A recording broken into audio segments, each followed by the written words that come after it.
નમસ્કાર, સ્વાગત છે બધા મિત્રોનો મારી યુટ્યુબ ચેનલમાં। હું છું આપનો મિત્ર ભાવિક વઘાસિયા। તો મિત્રો, ખાસ કરીને આ વિડીયોના માધ્યમથી આપણે વાત કરવાની છે મગફળીની ચાલ આગામી સમયમાં કેવી રહી શકે છે, મગફળીની બજાર બાબતે નિષ્ણાતોનું શું છે અનુમાન, સંપૂર્ણ માહિતી આ વિડીયોમાં જોશું। તો વિડીયોને છેલ્લે સુધી જોવા વિનંતી।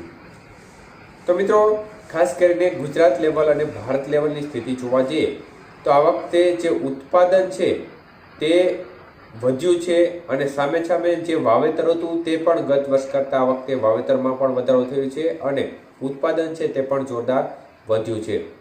ત્યારે ખાસ કરીને એકંદરે મગફળીને જોઈએ તે પ્રકારનું અનુરૂપ વાતાવરણ આ વર્ષે ચોમાસાની સિઝન દરમિયાન સતત મળતું રહ્યું છે, કારણ કે સમયાંતરે વરસાદ પણ સારા એવા જોવા મળ્યા છે, વરાપ પણ જે પ્રકારે જોતી હતી તે પ્રકારે જોવા મળી છે, પરંતુ છેલ્લે ચોક્કસપણે પાછોતરા વરસાદને કારણે અનેક વિસ્તારમાં નુકસાની ભોગવવાનો વારો પણ આવ્યો હતો। પરંતુ આ તમામ વચ્ચે જે ઉત્પાદનના આંકડા છે, જે ગત વર્ષ કરતાં આ વખતે ઉત્પાદનના આંકડા છે તે સરેરાશ વધ્યા છે। તો એકંદરે બજારની સ્થિતિ અત્યારે એવી છે કે બજારમાં અત્યારે માલ પુષ્કળ પ્રમાણમાં ઠલવાઈ રહ્યો છે, તેની સામે વેપારો એટલા જોવા મળી રહ્યા નથી।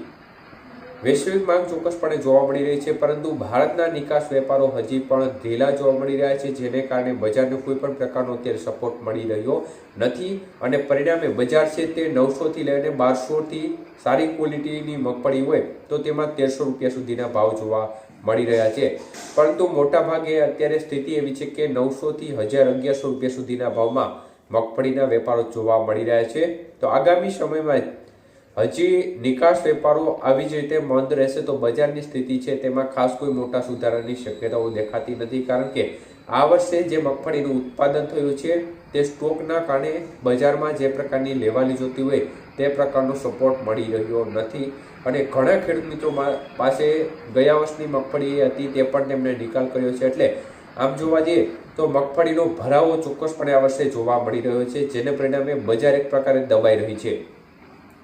તો મિત્રો, જે નિષ્ણાંતોનું અનુમાન છે તે મુજબ તેમણે વિવિધ યાર્ડોના સર્વે કરીને તેમના જણાવ્યા અનુસાર ટેકાના ભાવની નજીક અથવા તો તેનાથી નીચે રહેવાની બજારની સંભાવનાઓ તેઓ વ્યક્ત કરી રહ્યા છે। એટલે જે પણ ખેડૂત મિત્રોને વધુમાં વધુ ટેકાના ભાવે મગફળી જતી હોય તો તેટલી મગફળી ટેકાના ભાવે ચોક્કસપણે જવા દેજો અને બાકી વધતી મગફળીને તમારી જરૂરિયાત મુજબ વેચતા રહેજો, કારણ કે ખાસ કરીને ટેકાના ભાવથી ઉપર બજાર જવાની સંભાવનાઓ છે તે નિષ્ણાંતોના અનુસાર જોવા મળી રહી નથી।